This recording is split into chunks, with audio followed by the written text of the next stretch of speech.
அஸ்ஸலாமு அலைக்கும் வரஹ்மத்துல்லாஹி வபரகாத்துஹு.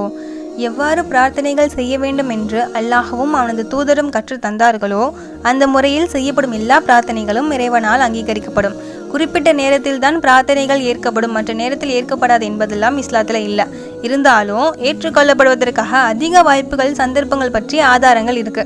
அதில் சிலதை நான் இப்போ உங்களுக்கு சொல்ல போகிறேன். முதலாவதாக இரவின் கடைசி நேரம். இரவை 3ஆக பிரித்து அதில் கடைசி பகுதியில் கேட்கப்படும் துவாக்கள் அதிக பயனளிப்பவையாக இருக்கு. அந்த நேரத்தை தேர்வு செய்து பிரார்த்திக்க வேண்டும். இரவை 3ஆக பிரித்து கடைசி பகுதியில் இறைவன் முதல் வானத்திற்கு தினமும் இறங்குகிறான்.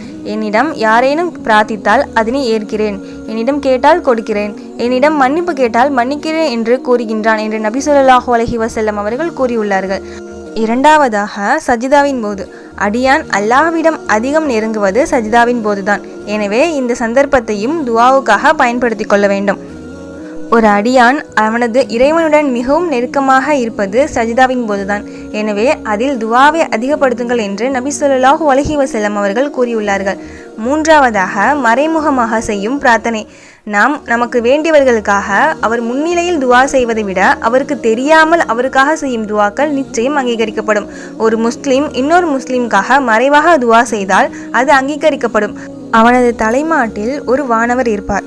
இவர் துவா செய்யும் போதெல்லாம் அந்த வானவர் ஆமீன் என கூறிவிட்டு உனக்கும் அதுபோல் கிடைக்கும் என கூறுவார் என்று நபி ஸல்லல்லாஹு அலைஹி வஸல்லம் அவர்கள் கூறியுள்ளார்கள். நான்காவதாக ஜும்மா தொழுகையின் நேரம். அல்லாஹ்வின் தூதர் நபி ஸல்லல்லாஹு அலைஹி வஸல்லம் அவர்கள் வெள்ளிக்கிழமையில் ஜும்மா நாள் பற்றி குறிப்பிடுகையில், ஜும்மா நாளில் ஒரு நேரம் இருக்கிறது. அந்த நேரத்தை ஒரு முஸ்லிம் அடியான் சரியாக அடைந்து அதில் தொழுதவாறு நின்று அல்லாஹ்விடம் எதை கூறினாலும் அதை அல்லாஹ் அவருக்கு வழங்காமல் இருப்பதில்லை. அந்த நேரத்தை பற்றி குறிப்பிடும்போது நபி அவர்கள் அது மிக குறைந்த நேரம் என்பதை தம் கையால் சைகை செய்து உணர்த்தினார்கள். ஐந்தாவதாக திங்கள் மற்றும் வியாழக்கிழமையில் செய்யக்கூடிய துவா. அல்லாஹ்வின் தூதர் நபி ஸல்லல்லாஹு அலைஹி வஸல்லம் அவர்கள் கூறினார்கள், ஒருவர் வியாழக்கிழமையும் திங்கட்கிழமையும் மனிதர்களின் அனைத்து செயல்களும் அல்லாஹ்விடம் சமர்ப்பிக்கப்படுகின்றன. அன்றைய தினத்தில் வல்லமையும் மாண்புமிக்க அல்லாஹ் தனக்கு எதையும் இணை வைக்காத ஒரு மனிதருக்கும் மன்னிப்பு அளிக்கின்றான். தமக்கும் தம் சகோதரருக்கும் இடையே பகைமை உள்ள ஒரு மனிதரை தவிர அப்போது அவ்விருவரும் சமாதானமாகி கொள்ளும் வரை இவர்களை விட்டு வையுங்கள் என்று கூறப்படுகிறது. ஆறாவதாக நாம் பயணங்களின் போது செய்யக்கூடிய துவா. அதாவது நாம் பயணத்தின் போது செய்யக்கூடிய துவாவிற்கு அல்லாஹ்விடம் தனி சிறப்பு இருக்கிறது. எனவே பயணத்தின் போது செயல்படுகின்ற துவாக்களுக்கு தனி சிறப்பு இருப்பதினால் அதிகம் பிரார்த்தனை புரிய வேண்டும்.